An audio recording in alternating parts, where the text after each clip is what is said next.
ಎಲ್ರಿಗೂ ನಮಸ್ಕಾರ ಸ್ನೇಹಿತರೆ. ನಾನಿವತ್ತೆಲ್ಲಪ್ಪ ಇದ್ದೀನಿ ಅಂತಂದರೆ ಶ್ರೀ ಕ್ಷೇತ್ರ ಕಪ್ಪಡಿ ಕ್ಷೇತ್ರದಲ್ಲಿದ್ದೀನಿ. ಇದೇ 15ನೇ ತಾರೀಕಿಂದ ಜಾತ್ರೆ ಪ್ರಾರಂಭವಾಗುತ್ತಿದೆ. ಬನ್ನಿ ಹೇಗಿದೆ ಪೂರ್ವ ತಯಾರಿ ಅಂತೆಲ್ಲ ನೋಡ್ಕೊಬರೋಣ. ನೋಡ್ಬೋದು ದೇವಸ್ಥಾನದ ಒಳಗಡೆ ಹೋಗೋಂಥ ಆರ್ಚು ಇದೇನೆ. ಈಗ ಒಳಗಡೆ ಎಂಟ್ರಿ ಆಗೋಂಥ ಜಾಗ ಇದು. ಬನ್ನಿ ಒಳಗಡೆ ಹೋಗೋಣ, ಹೇಗಿದೆ ಅಂತೆಲ್ಲ ನೋಡಿಕೊಂಡು, ಹಾಗೆ ದೇವಸ್ಥಾನದ ಐನೂರು ಸಿಕ್ಕಿದ್ರೆ ಅವ್ರನ್ನೂ ಮಾತಾಡಿಸ್ಕೊಂಡು ಹೇಗೆ ನಡೀತಿದೆ ತಯಾರಿ ಅಂತೆಲ್ಲ ಕೇಳ್ಕೊಬರೋಣ. ಬನ್ನಿ ಇವಾಗ ಒಳಗಡೆ ಹೋಗೋಣ.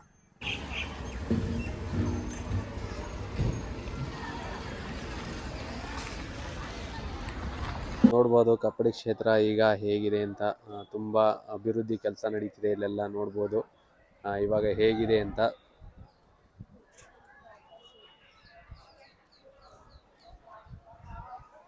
ಹೊಸದಾಗಿ ನಿರ್ಮಾಣ ಮಾಡ್ತಿದ್ದಾರೆ. ಈ ಕಡೆ ತುಂಬ ಸೌದೆ ಇದೆ. ಅಂದರೆ ಇಲ್ಲಿ ಬಂದು 1 ತಿಂಗಳು ಜಾತ್ರೆ ನಡೆಯುತ್ತೆ. ಇದೇ 15ನೇ ತಾರೀಕಿಂದ ಜಾತ್ರೆ ಪ್ರಾರಂಭ ಆಗ್ತಿದೆ, ಮಹಾಶಿವರಾತ್ರಿ ದಿನ. ನೋಡ್ಬೋದು. ಬನ್ನಿ ಇವಾಗ ಹುರಿಗದ್ದಿಗೆ ಹತ್ರ ಹೋಗಿ ಎಲ್ಲ ನೋಡ್ಕೊಬರೋಣ ಹೇಗಿದೆ ಅಂತ. ಜಾತ್ರೆ ಪ್ರಾರಂಭದ ದಿನದಿಂದ ನೋಡ್ಬೋದು ರಾಜಪ್ಪಾಜಿಯವರ ಪುಣ್ಯಕ್ಷೇತ್ರ ಹೇಗಿದೆ ಅಂತ. ಈ ಕಡೆನೇ ಹೋಗಬೇಕು ಈಗ ಹುರಿಗದ್ದಿಗೆ ಹತ್ರ. ಬನ್ನಿ ಹೋಗೋಣ, ಹೇಗಿದೆ ಅಂತೆಲ್ಲ ನೋಡ್ಕೊಂಡು ಬರೋಣ. ಇವಾಗ ಯಾರೆಲ್ಲ ಸ್ವಾಮಿಯವರ ಹುರಿಗದ್ದಿಗೆ ನೋಡಿಲ್ಲ ನೋಡ್ಬೋದು.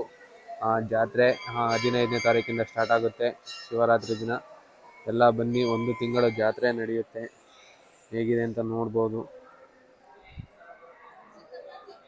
ನೋಡಿ ಈ ಕಡೆ ಹೇಗಿದೆ ಅಂತ. ಇನ್ನೂ ಜಾತ್ರೆಗೆ ತುಂಬ ಕೆಲಸಗಳು ನಡೀತಾ ಇವೆ. ಪಕ್ಕದಲ್ಲೇ ಕಾವೇರಿ ನದಿ ಕೂಡ ಇದೆ. ಒಳಗಡೆ ಹೋಗಂಗಿಲ್ಲ, ಆದರೂ ಹೋಗ್ತಾವ್ರೆ. ನೋಡ್ಬೋದು. ನೋಡಿ ಒಳಗೆ ಪ್ರವೇಶವಿಲ್ಲ ಅಂತ ಬರೆದಿದ್ರು, ಮುನ್ನೆಚ್ಚರಿಕೆ ಕ್ರಮ ಇಲ್ಲದೇ ಹೋಗ್ತಾವ್ರೆ. ನೋಡಿ ಇಲ್ಲಿ ಈ ಕಡೆ ಬನ್ನಿ, ಇವಾಗ ತೋರಿಸ್ತೀನಿ ಇದು ಏನು ಅಂತ ನಿಮಗೆ. ನೋಡ್ಬೋದು ರಾಜಪ್ಪಾಜಿಯವರ ಗದ್ದಿಗೆ ಇದೇನೆ, ಹೇಗಿದೆ ಅಂತ. ಯಾರೆಲ್ಲ ನೋಡಿಲ್ಲ ನೋಡಿ.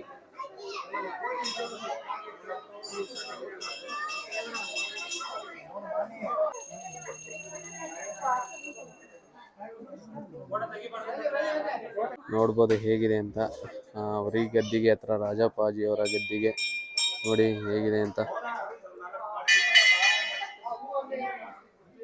ಕಾವೇರಿ ಹೊಳೆಯ ಪಕ್ಕ. ಕ್ಷೇತ್ರದ ಪ್ರಧಾನ ಅರ್ಚಕರು ಯೋಗೀಶಾರಾಧ್ಯ ಅಂತ. ಇದೇ ತಿಂಗಳು 15ನೇ ತಾರೀಕಿನಿಂದ ಜಾತ್ರೆ ಪ್ರಾರಂಭವಾಗ್ತಾ ಇದೆ. ಎಲ್ಲ ತರಹದ ಸಿದ್ಧತೆಗಳು ತುಂಬ ಚೆನ್ನಾಗಿ ನಡೀತಾ ಇದೆ. ಮೊದಲನೇದಾಗಿ ಸ್ವಚ್ಛತೆ ಚೆನ್ನಾಗಿ ನಡೀತಾ ಇದೆ. ಸ್ವಚ್ಛತೆಗೆ ಆದ್ಯತೆ ಕೊಟ್ಟಿದ್ದಾರೆ. ಹಾಗೂ ಪರಿಸರ ಸ್ನೇಹಿ ಜಾತ್ರೆ ಅಂತ ಮಾಡಬೇಕು ಅಂತ ಇದ್ದಾರೆ. ಎಲ್ಲ ಹಮ್ಮಿಕೊಂಡಿದ್ದೀವಿ. ಪ್ಲಾಸ್ಟಿಕ್ ನಿಷೇಧ ಇದು ಹಮ್ಮಿಕೊಂಡಿದ್ದಾರೆ. 15ನೇ ತಾರೀಕಿನಿಂದ ಮುಂದಿನ ತಿಂಗಳು ಮಾರ್ಚ್ 13ನೇ ತಾರೀಕುವರೆಗೆ ಜಾತ್ರೆ ನಡೆಯುತ್ತೆ. ಸರ್, ಈ ದೇವಸ್ಥಾನದ ವಿಶೇಷತೆ ಏನು? ಇವರು ರಾಚಪ್ಪಾಜಿ ಚೆನ್ನಜಮ್ಮನವರು ಅಂತ. ಇವರು ಶಿವಶರಣರು. ಇಲ್ಲಿ ಜೀವಂತವಾಗಿ ಐಕ್ಯ ಆಗಿದ್ದಾರೆ. ನಿತ್ಯ ಪೂಜೆ ಉಂಟು. 1 ತಿಂಗಳು ಜಾತ್ರೆ ಆಗುತ್ತೆ. 1 ತಿಂಗಳು ಜಾತ್ರೆ. ಹೌದು ಸರ್, ಎಲ್ಲೆಲ್ಲಿಂದ ಇಲ್ಲಿಗೆ ಆಗಮಿಸ್ತಾರೆ ಭಕ್ತರು? ಎಲ್ಲ ಕರ್ನಾಟಕ ಪೂರ್ತಿ ಬರ್ತಾರೆ, ಹೊರದೇಶದಿಂದನೂ ಬರ್ತಾರೆ, ಬೇರೆ ರಾಜ್ಯದಿಂದನೂ ಬರ್ತಾರೆ.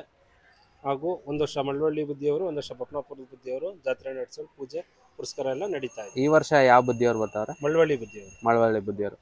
ಈಗ ಬಂದವ್ರಿಗೆ ಏನೇನು ಕಾರ್ಯಕ್ರಮ ಇದೆ ಇಲ್ಲಿ? ಸಾಂಸ್ಕೃತಿಕ ಕಾರ್ಯಕ್ರಮ ಇದೆ, ಎಲ್ಲ ಹಮ್ಮಿಕೊಂಡಿದ್ದಾರೆ. ಡೈಲಿ ಇರುತ್ತೆ. ಇಲ್ಲಿ ಬಂದಂಥವ್ರಿಗೆ ವ್ಯವಸ್ಥೆ ಹೇಗಿದೆ? ಎಲ್ಲ ಚೆನ್ನಾಗಿದೆ. ಪ್ರತಿ ದಿನನೂ ಇಲ್ಲಿ ಪ್ರಸಾದ ದಾಸೋಹ ಇರುತ್ತೆ. 3 ಟೈಮು ದಾಸೋಹ ಇರುತ್ತೆ. ಇಲ್ಲಿ ಸ್ವಾಮಿ ಮಠ ಇದೆ, ಮಂಟೆ ಸ್ವಾಮಿ ಮಠ. ಅದು ಎಲ್ಲಿ ಬರುತ್ತೆ? ಅಲ್ಲಿ ಬಪ್ಪನ್ಪುರ. ಈಗ ಇಲ್ಲಿ ತಾಲೂಕು ಬರುತ್ತೆ. 3 ಸ್ಥಳಗಳಿದೆ ಇಲ್ಲಿ. ಇಲ್ಲಿ ಇದು ಕಪ್ಪಡಿ ಕ್ಷೇತ್ರ, ಮಳವಳ್ಳಿ, ರಾಜ ಬಪ್ಪಯ್ಯಗೌಡನಪುರ, ಚಿಕ್ಕಲ್ಲೂರು, ಕುರುಬನಕಟ್ಟೆ, ಆದಿವನ್ನಾಯ್ಕನಹಳ್ಳಿ. ಅಲ್ಲಿ 3 ಸ್ಥಳಗಳಿವೆ ಇಲ್ಲಿ. ಈ ಜಾತ್ರೆಗೆ ವಿಶೇಷ ಏನು ಸರ್? ವಿಶೇಷ ಇವರು ಶಿವಶರಣರು, ಬುದ್ಧಿಯವರು. ಅವರೇ ಪೀಠಾಧಿಪತಿಗಳು. ಹುರಿಯಗದ್ದಿಗೆ ಮೇಲೆ ಕೂರ್ತಾರೆ. ಅದು ಯಾವಾಗ ಕೂರೋದು? ಅದು ಮುಡಿ ಸೇವೆ ಆಗ್ಬೇಕು ಬುದ್ಧಿಯವ್ರದ್ದು. 3 ದಿನಕ್ಕೆ ಮುಡಿ ಸೇವೆ ಆಗುತ್ತೆ. ಅವತ್ತಿಂದ ಪ್ರಾರಂಭ. ಹುರಿಗದ್ದಿಗೆ ವಿಶೇಷತೆ ಏನು? ರಾಚಪ್ಪಾಜಿ ಅವ್ರು ತಪಸ್ ಮಾಡಿರೋ ಸ್ಥಳ. ಅಲ್ಲಿ ಅವ್ರು ಮಾತ್ರ ಕೂರ್ಬೇಕಾಗಿರೋದು? ಅವ್ರು ಮಾತ್ರ ಕೂರೋದು. Thank you sir.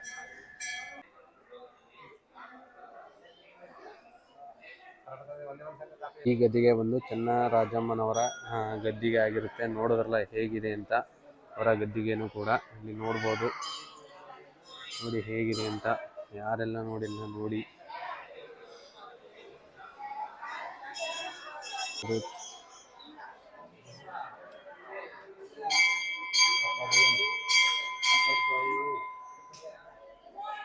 ನೋಡ್ಬೋದು ಇದು ಬಂದು ಪ್ರಸಾದದ ಕೌಂಟರ್ ಆಗಿರುತ್ತೆ. ಲಾಡು ಪ್ರಸಾದದ ದೊರೆಯುವ ಸ್ಥಳ ನೋಡ್ಬೋದು ಈಗ ಹೇಗಿದೆ ಅಂತ ಇಲ್ಲಿ. ಜಾತ್ರೆಗೆ ತುಂಬ ವಿಶೇಷವಾಗಿ ದಿನಗಳನ್ನು ಈಗ ಹೇಳಿದಾರಲ್ಲ ಆ ಸಮಯದಲ್ಲಿ ಬರಬೇಕು. ನೋಡಿ ಹೇಗಿದೆ ಅಂತ ಎಲ್ಲ ಕಾಣಿಸ್ತಾ ಇರ್ಬೋದು. ಸೌದೆ ಎಲ್ಲ ಲಾಕ್ ಹಾಕಿದ್ದಾರೆ ಜಾತ್ರೆಗೆ. ತುಂಬ ಅದ್ಭುತವಾದಂಥ ದೇವಸ್ಥಾನ ಆಗಿದ್ದು ಕರ್ನಾಟಕದಲ್ಲಿ ಒಂದು ತಿಂಗಳು ಅತ್ಯದ್ಭುತವಾಗಿ ನಡೆಯುವಂಥ ಜಾತ್ರೆ ಅಂದರೆ ನಮ್ಮ ಶ್ರೀ ಕ್ಷೇತ್ರ ಕಪ್ಪಡಿ ಜಾತ್ರೆ. ಇದರದ್ದು ದಿನನಿತ್ಯದ ಪೂಜೆಯನ್ನು ನಮ್ಮ ಶರದ್ ಬ್ರೋ ಅವ್ರದ್ದು ಯೂಟ್ಯೂಬ್ ಚಾನಲಲ್ಲಿ ನೋಡ್ಬೋದು ನೀವು. ಪ್ರತಿದಿನ ಸಿಗುತ್ತೆ. ಈ 15ನೇ ತಾರೀಕಿಂದ ನೋಡೋಣ, ನಾವು ಆದಷ್ಟು ವಿಡಿಯೋನ ಕವರ್ ಮಾಡೋಣ. ನಮ್ಮ ಚಾನಲ್ನಲ್ಲಿ ತಪ್ಪಿದ್ರೆ ಅಥವಾ ಸೋಲೋ ಟ್ರಾವೆಲರ್ ಶರತ್ ಅವರ ಚಾನಲಲ್ಲಿ ಪ್ರತಿದಿನ ವಿಡಿಯೋ ಅಪ್ಲೋಡ್ ಆಗುತ್ತೆ. ಶ್ರೀ ಕ್ಷೇತ್ರದ ಕಪ್ಪಡಿಯನ್ನು ನೋಡ್ಬೋದು ನೀವು. ಯಾವ ಯಾವ ಮೂಲೆಯಿಂದನೂ ಕೂಡ ಇಲ್ಲಿಗೆ ಬರ್ತಾರೆ ಅನ್ನೋದನ್ನ ಅವರು ಹೇಳಿದ್ದಾರೆ. ತುಂಬ ಬೇರೆ ಬೇರೆ ಕಡೆಯಿಂದ ಬರ್ತಾರೆ. ಬನ್ನಿ ತೋರಿಸ್ತಾ ಹೋಗ್ತೀನಿ ಇನ್ನು ಮುಂದೆ ಏನೇನಿದೆ ಅಂತ ಇಲ್ಲೆಲ್ಲ ನೋಡ್ಬೋದು. ಜಾತ್ರೆಗೆ ಹೇಗೆ ಪೂರ್ವ ತಯಾರಿ ಸಿದ್ಧತೆ ಹೇಗೆ ನಡೀತಿದೆ ಅಂತ. ಇಲ್ಲಿಂದ ಹಳೆ ಕಪ್ಪಡಿ 4 ಕಿಲೋಮೀಟರ್ ದೂರದಲ್ಲಿದೆ. ಅಲ್ಲಿಗೂ ಸಹ ಹೋಗೋಣ ಒಂದು ದಿನ ಈ ಕಡೆ ಬಂದಾಗ. ನೋಡ್ಬೋದು ಇವಾಗ ಹೇಗಿದೆ ಅಂತ ಇಲ್ಲಿ ಎಲ್ಲ ವಿಶೇಷವಾಗಿ ಜಾತ್ರೆಗೆ ಎಲ್ಲ ರೆಡಿ ಮಾಡ್ಕೋತವ್ರೆ. ನೋಡ್ಬೋದು ಇಲ್ಲಿದೆ ನೋಡಿ ಹುರಿ ಗದ್ದಿಗೆ ಇದು ಮೇನ್ ಎಂಟ್ರೆನ್ಸು.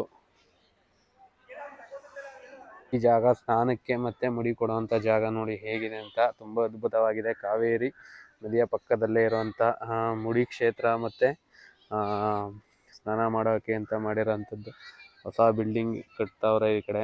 ನೋಡ್ಬೋದು ಹೇಗಿದೆ ಅಂತ. ಈ ಕಡೆ ನೋಡ್ಬೋದು ಪಾರ್ಕಿಂಗ್ಗೆ ತುಂಬ ವಿಶಾಲವಾದ ಜಾಗ ಮತ್ತು ಶೌಚಾಲಯದ ವ್ಯವಸ್ಥೆ ಕೂಡ ನಮ್ಮ ಕಪ್ಪಡಿ ಕ್ಷೇತ್ರದಲ್ಲಿ ಇದೆ. ತುಂಬ ಅತ್ಯದ್ಭುತವಾದ ಜಾತ್ರೆಯನ್ನು ಈ ವರ್ಷ ಮಾಡ್ತಾವ್ರೆ. ತುಂಬ ಚೆನ್ನಾಗಿ 1 ತಿಂಗಳ ಕಾಲ ನಡೆಯುವಂಥ ಜಾತ್ರೆ ನಮ್ಮ ಶ್ರೀ ಕ್ಷೇತ್ರ ಕಪ್ಪಡಿದ್ದು. ಯಾರೆಲ್ಲ ನಮ್ಮ ಕ್ಷೇತ್ರಕ್ಕೆ ಬಂದಿಲ್ಲ ಇಲ್ಲಿಗೆ ಬರುವಂಥವರಿಗೆ ಬಸ್ಸಿನ ವ್ಯವಸ್ಥೆ, ನಮ್ಮ ಕೆ.ಆರ್. ನಗರಕ್ಕೆ ಬಂದರೆ ಟ್ರೈನಿನ ವ್ಯವಸ್ಥೆ ಕೂಡ ಇದೆ. ಅಲ್ಲಿಂದ ನೀವು ಬಸ್ಸಲ್ಲಿ ಕೂಡ ಬರ್ಬೋದು ಜಾತ್ರೆಗೆ. ಇದೇ 15ನೇ ತಾರೀಕಿಂದ ಜಾತ್ರೆ ಪ್ರಾರಂಭವಾಗುತ್ತಿದೆ. ಒಂದು ಸಲ ಭೇಟಿ ಕೊಡಿ ನಮ್ಮ ಶ್ರೀ ಕ್ಷೇತ್ರ ಕಪ್ಪಡಿಗೆ. ತುಂಬ ಅತ್ಯದ್ಭುತವಾದ ಜಾತ್ರೆಯನ್ನು ನೀವು ನೋಡ್ಬೋದು. ಉರಿ ಗದ್ದಿಗೆ ಮೇಲೆ ಕೂರುವಂಥದ್ದು ಅದೃಷ್ಟನ ನೀವು ನೋಡ್ಬೋದು. ಅದು ಸದ್ಯಕ್ಕೆ ಯಾರಿಗೂ ಸಿಗಲ್ಲ ಆ ಅದೃಷ್ಟ. ಇಲ್ಲಿ ಬಂದು ನೋಡಿದ್ರೆ ಗೊತ್ತಾಗುತ್ತೆ ಅದೃಷ್ಟ ಏನು ಅದು ಅಂತ. ತುಂಬ ಪುಣ್ಯ ಮಾಡಿರಬೇಕು ಅಂತ ಕೂರೋ ಅಂಥದ್ದನ್ನ. ನಾವು ಇಲ್ಲೇ ಇದ್ದು ಕೂಡ ಅದನ್ನು ಕೂರೋದನ್ನ ನಾವು ಯಾವಾಗಲೂ ನೋಡಿಲ್ಲ. ಈ ವರ್ಷ ನೋಡಬೇಕು ಅಂತಲೇ ನಾವು ತುಂಬ ಕುತೂಹಲದಿಂದ ಇದ್ದೀವಿ. ನೋಡೋಣ, ಅದನ್ನು ಸದಾ ನಿಮಗೆ ತೋರಿಸ್ತಾ ಹೋಗ್ತೀನಿ. ನೋಡ್ಬೋದು ಹೇಗಿದೆ ಅಂತ ನಮ್ಮ ಕಪ್ಪಡಿ ಕ್ಷೇತ್ರದ ಜಾತ್ರೆಗೆ ಪೂರ್ವ ಸಿದ್ಧತೆ ಎಲ್ಲ ಹೇಗೆ ನಡೀತಿದೆ ಅಂತ. ಮತ್ತು ಇಲ್ಲಿ ಪ್ರಸಾದದ ವ್ಯವಸ್ಥೆ ಕೂಡ ಇರುತ್ತೆ. ಬೇರೆ ಕಡೆಯಿಂದ ಬಂದವ್ರಿಗೆ ಪ್ರಸಾದ ವ್ಯವಸ್ಥೆ. ಆಗ ನೀವು ಏನು ನೋಡ್ತಿದಾರ ಸ್ವಂತ ಇಲ್ಲಿಗೆ ಬಂದು ಅಡುಗೆ ಪ್ರಸಾದವನ್ನು ಮಾಡಿ ಇಲ್ಲೇ ಪ್ರಸಾದವನ್ನು ಸವಿಯುವಂಥದ್ದು ಈ ಕ್ಷೇತ್ರದಲ್ಲಿ ನಡೆಯುತ್ತೆ. ಅವರ ಹರಕೆ ಏನಿರುತ್ತೆ ಅದನ್ನು ಬಂದು ಇಲ್ಲಿ ತೀರಿಸಿ ಅವರೇ ಪ್ರಸಾದವನ್ನು ಮಾಡಿ ಬಂದಂಥವರಿಗೂ ಊಟವನ್ನು ಹಾಕುವಂಥ ಕ್ಷೇತ್ರ ನಮ್ಮ ಶ್ರೀ ಕ್ಷೇತ್ರ ಕಪ್ಪಡಿಯಲ್ಲೇ ನಡೆಯುತ್ತೆ. ನೋಡ್ಬೋದು ಇವಾಗ ಎಷ್ಟು ಇಲ್ಲಿ ಕ್ಷೇತ್ರದ ಪವಾಡವನ್ನು ನೋಡ್ಬೋದು ನೀವು. ಇಲ್ಲೇ ಅಡುಗೆ ಮಾಡಿ ಇಲ್ಲೇ ಊಟ ಮಾಡ್ತಾರೆ ಹರಕೆಯನ್ನು ತೀರಿಸಿ. ನೋಡ್ಬೋದು ಈಗ ಹೇಗೆ ಕಾಣ್ತಿದೆ ಅಂತ. ಇಷ್ಟು ದೊಡ್ಡ ವಿಶಾಲವಾದ ಪಾರ್ಕಿಂಗ್ಗೆ ಜಾಗವನ್ನು ನೀವು ನೋಡ್ಬೋದು ಹೇಗಿದೆ ಅಂತ. ಈ ಕಡೆ ಎಲ್ಲ ನೋಡಿ ಇಷ್ಟು ದೊಡ್ಡ ಅಂತ ಜಾಗ. ಈ ಕಡೆ ಎಲ್ಲ ದೊಡ್ಡದ ಮರಗಳು. ಯಾರ್ಯಾರು ಬರಬೇಕು ಅಂತ ಅಂದ್ಕೊಂಡಿದ್ದೀರಿ ಆದಷ್ಟು ಬೇಗ ಬನ್ನಿ. 15ನೇ ತಾರೀಕಿಂದ ಜಾತ್ರೆ ಪ್ರಾರಂಭವಾಗುತ್ತಿದೆ. 1 ತಿಂಗಳು ಇರುತ್ತೆ. ಯಾರ್ಯಾರು ಬರಬೇಕು ಅಂದ್ಕೊಂಡಿದ್ದೀರಿ ಪುಣ್ಯಕ್ಷೇತ್ರಕ್ಕೆ ಬನ್ನಿ. ಬಂದು ಸ್ವಾಮಿಯ ಪೂಜೆಯನ್ನು ನೋಡಿ ಮತ್ತು ಗದ್ದಿಗೆ ಪೂಜೆಯನ್ನು ನೋಡಿ ಒಳ್ಳೆಯದಾಗುತ್ತೆ ಎಲ್ಲರಿಗೂ. ಶ್ರೀ ಕ್ಷೇತ್ರ ಕಪ್ಪಡಿಯಲ್ಲಿ ನೋಡ್ಬೋದು ಹರಕೆ ಇರೋವಂಥವ್ರು ಈ ಥರ ದೇವ್ರನ್ನ ಕರೆಸಿ ಇಲ್ಲಿ ಪೂಜೆನ ಮಾಡಿಸ್ತಾರೆ. ಎಲ್ಲ ಹೇಗೆ ನಡೀತಿದೆ ಅಂತ. ಕಪ್ಪಡಿ ಕ್ಷೇತ್ರದ ಜಾತ್ರೆ ತುಂಬ ಅದ್ಧೂರಿಯಾಗಿ ನಡೆಯುವಂಥ ಜಾತ್ರೆ 1 ತಿಂಗಳು. ಇಲ್ಲಿ ಇವಾಗ ಏನು ನೋಡ್ತಿದ್ದಾರೆ ಇದು ಬಂದು ಪಾತ್ರೆ ಅಂದರೆ ಇಲ್ಲಿ ಬಂದು ಅಡುಗೆ ಮಾಡೋವಂಥವ್ರಿಗೆ ಇಲ್ಲಿ ಪಾತ್ರೆಯನ್ನು ಕೂಡ ಕೊಡ್ತಾರೆ ಬಾಡಿಗೆಗೆ. ನೋಡಿ ಕೆಲಸ ಎಲ್ಲ ಹೇಗೆ ನಡೀತಿದೆ ಅಂತ. ಎಲ್ಲ ನೀಟಾಗಿ ರೆಡಿ ಮಾಡ್ತವ್ರೆ. ಇಲ್ಲಿ ಅಡುಗೆ ಮಾಡ್ಕೊಳ್ಳೋದಕ್ಕಾಗಲಿ ಬೇರೆ ಒಂದು ಕೆಲಸಕ್ಕಾಗಲಿ ಅಂದರೆ ಮುಡಿ ಕೊಡೋಂಥವಿಂದ ಹಿಡ್ದು ಇಲ್ಲಿ ಬಂದು ಉಳ್ಕೊಳ್ಳೋಕ್ಕೆ ಎಲ್ಲದಕ್ಕೂ ವ್ಯವಸ್ಥೆ ಕೂಡ ನಡೀತಾ ಇದೆ ಇನ್ನೂ. ಇಲ್ಲಿ ದೇವ್ರನ್ನೆಲ್ಲ ರೆಡಿ ಮಾಡ್ತಾವ್ರೆ, ನೋಡ್ಬೋದು, ಕಾಣಿಸ್ತಾ ಇರ್ಬೋದು ಹೇಗೆ ರೆಡಿ ಮಾಡಿದ್ದಾರೆ ಅಂತ ದೇವ್ರನ್ನ.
ನಮಗೆ ಶ್ರೀ ಕ್ಷೇತ್ರದ ಪ್ರಸಾದ ಕೂಡ ಸಿಕ್ತು. ನಾವು ಎಲ್ಲೇ ಹೋದ್ರೂ ಅಷ್ಟೇ ನಮಗೆ ಗೊತ್ತಿರೋರು ಇದ್ದೇ ಇರ್ತಾರೆ, ಅಥವಾ ಆ ಸ್ವಾಮಿಯ ಪ್ರಸಾದ ನಮಗೆ ಸಿಗಬೇಕು ಅಂತ ಏನಾದರೂ ಬರ್ದಿದ್ರೆ ನಾವು ಯಾವುದೇ ಒಂದು ಪುಣ್ಯಕ್ಷೇತ್ರಕ್ಕೆ ಹೋದರೂ ವಿಡಿಯೋ ಮಾಡಬೇಕು ಅಂತಲೇ ಹೋದ್ರು ಆ ಕ್ಷೇತ್ರದ ಪ್ರಸಾದ ನಮಗೆ ಸಿಕ್ಕೇ ಸಿಗುತ್ತೆ. ಏನೋ ಗೊತ್ತಿಲ್ಲ, ನಮಗೆ ದೇವರ ಆಶೀರ್ವಾದ ತುಂಬ ಇದೆ. ನಾವು ಯಾವುದೇ ಒಂದು ದೇವಸ್ಥಾನಕ್ಕೆ ಹೋಗಿದ್ರು ಅಷ್ಟೇ, ಈಗ ರೀಸೆಂಟಾಗಿ ಮುಡುಕ್ತರೆಗೆ ಹೋಗಿದ್ವಲ್ಲ ಆ ದೇವಸ್ಥಾನದ್ದು ಅಷ್ಟೇ ಪ್ರಸಾದ ತುಂಬ ರೇರು ಸಿಗೋವಂಥದ್ದು, ಆದ್ರೂ ನಮಗೆ ಸಿಕ್ತು. ಇಲ್ಲಿಗೆ ಬರೋ ಅಂಥವ್ರು KR ನಗರದಿಂದ ಹೆಬ್ಬಾಳು ಮಾರ್ಗವಾಗಿ ಬಂದು ಅಲ್ಲಿಂದ ಆಟೋದಲ್ಲಿ ಬರ್ಬೋದು. ನೋಡಿ ಹೆಬ್ಬಾಳು ಗ್ರಾಮ, ಈ ಆರ್ಚಿನ ಮುಖಾಂತರ ಕಪ್ಪಡಿ ಕ್ಷೇತ್ರಕ್ಕೆ ಹೋಗೋಂಥ ಜಾಗ ಇರೋದು. ಇಲ್ಲಿಂದ 4.5 ಕಿಲೋಮೀಟರ್ ಆಗುತ್ತೆ ಕಪ್ಪಡಿ ಕ್ಷೇತ್ರಕ್ಕೆ. KR ನಗರದಿಂದ ಬಸ್ನಲ್ಲಿ ಕೂಡ ಬಂದರೆ ಇಲ್ಲಿ ಆಟೋಗಳಿದೆ, ನೋಡ್ಬೋದು. ಆಟೋ ಸ್ಟ್ಯಾಂಡ್ ಕಾಣಿಸ್ತಿದೆಯಲ್ಲ, ಇಲ್ಲಿಂದ ಆಟೋದಲ್ಲಿ ಕೂಡ ಹೋಗ್ಬೋದು ಕಪ್ಪಡಿ ಕ್ಷೇತ್ರಕ್ಕೆ. ಬರೋ ಅಂಥವ್ರು KR ನಗರ ಮಾರ್ಗವಾಗಿ ಬಂದರೆ ಈ ಕ್ಷೇತ್ರ ಸಿಗುತ್ತೆ. ಬನ್ನಿ ನೀವು ಒಂದಪ್ಪ ಭೇಟಿ ನೀಡಿ ನಮ್ಮ ಶ್ರೀ ಕ್ಷೇತ್ರ ಕಪ್ಪಡಿಗೆ. ಇವಾಗ ಹೇಗೆ ಕಾಣಿಸ್ತಿದೆ ಎಲ್ಲ ಆಟೋ ಬರೋವಂಥ ಜಾಗ ಮತ್ತು ಕಾರು. ಜಾತ್ರೆಗೆ ಬಸ್ಸಿನ ವ್ಯವಸ್ಥೆ ಕೂಡ ಮಾಡಿರಬಹುದು, ಅದನ್ನು ನಾವು ನಿಮಗೆ ಅಪ್ಡೇಟ್ ಮಾಡ್ತೀನಿ ಮಾಡಿದಾರಾ ಇಲ್ವಾ ಅಂತ ನೆಕ್ಸ್ಟ್ ವಿಡಿಯೋದಲ್ಲಿ. ಏನಂತಂದರೆ ನಮ್ಮ ಸ್ವಂತ ವೆಹಿಕಲ್ ಇದ್ದರೆ ನೋಡ್ಬೋದು, ಈಗ ಬಸ್ ಮಾಡಿಕೊಂಡು ಅಥವಾ ಕಾರಲ್ಲಿ ಎಲ್ಲ ಬರ್ಬೋದು. ಆಟೋ ಅಂತೂ ಇದ್ದೇ ಇದೆ, ಅದೇನೋ ಇದಿಲ್ಲ ಆಟೋಗಳು. ಬಸ್ಸು ಮಾಡಿರ್ತಾರೆ ಅಂತ ಹೇಳ್ಬೋದು, ಯಾಕಂದರೆ ಜಾತ್ರೆ 1 ತಿಂಗಳು ನಡೆಯುತ್ತಲ್ಲ, ಅದರಿಂದ ಬಸ್ಸು ಇದ್ದೇ ಇರುತ್ತೆ. ಜಾತ್ರೆಗೆ ಬರೋವಂಥವ್ರಿಗೆ ತುಂಬ ಸೌಕರ್ಯಗಳನ್ನ ಜಾತ್ರೆಯಲ್ಲಿ ಈ ಸಲ ಮಾಡವ್ರೆ. ತುಂಬ ಅದ್ಭುತವಾಗಿದೆ ಜಾತ್ರೆ ಈ ಸಲ. ಬನ್ನಿ ನೀವು ಯಾರೆಲ್ಲ ನಮ್ಮ ಕಪ್ಪಡಿ ಕ್ಷೇತ್ರಕ್ಕೆ ಬಂದಿಲ್ಲ ಅವರು ಬನ್ನಿ, ಬಂದು ನಮ್ಮ ಕಪ್ಪಡಿ ಕ್ಷೇತ್ರದ ಪುಣ್ಯವನ್ನು ಪಡೆಯಿರಿ ಅಂತ ಹೇಳ್ತಾ ಇಲ್ಲಿಗೆ ಈ ವಿಡಿಯೋನ ಎಂಡ್ ಮಾಡ್ತಾ ಇದ್ದೀನಿ. ವಿಡಿಯೋ ಏನಾದರೂ ಇಷ್ಟ ಆಗಿದ್ರೆ ಒಂದು ಸಪೋರ್ಟ್ ಮಾಡಿ. ಯಾರೆಲ್ಲ ನಮ್ಮ ಚಾನಲ್ನ ಹೊಸದಾಗಿ ನೋಡ್ತಾ ಇದ್ದೀರಾ ಅವರು ಸಬ್ಸ್ಕ್ರೈಬ್ ಮಾಡ್ಕೊಳ್ಳಿ, ಬೆಲ್ ಐಕನ್ ಕ್ಲಿಕ್ ಮಾಡಿ, ನೋಟಿಫಿಕೇಶನ್ ಬರುತ್ತೆ ನಾವು ವಿಡಿಯೋ ಅಪ್ಲೋಡ್ ಮಾಡಿದಾಗ. ತುಂಬ ಹೃದಯದ ಧನ್ಯವಾದಗಳು. ವಿಡಿಯೋನ ಇಲ್ಲಿಗೆ ಎಂಡ್ ಮಾಡ್ತಾ ಇದ್ದೀನಿ.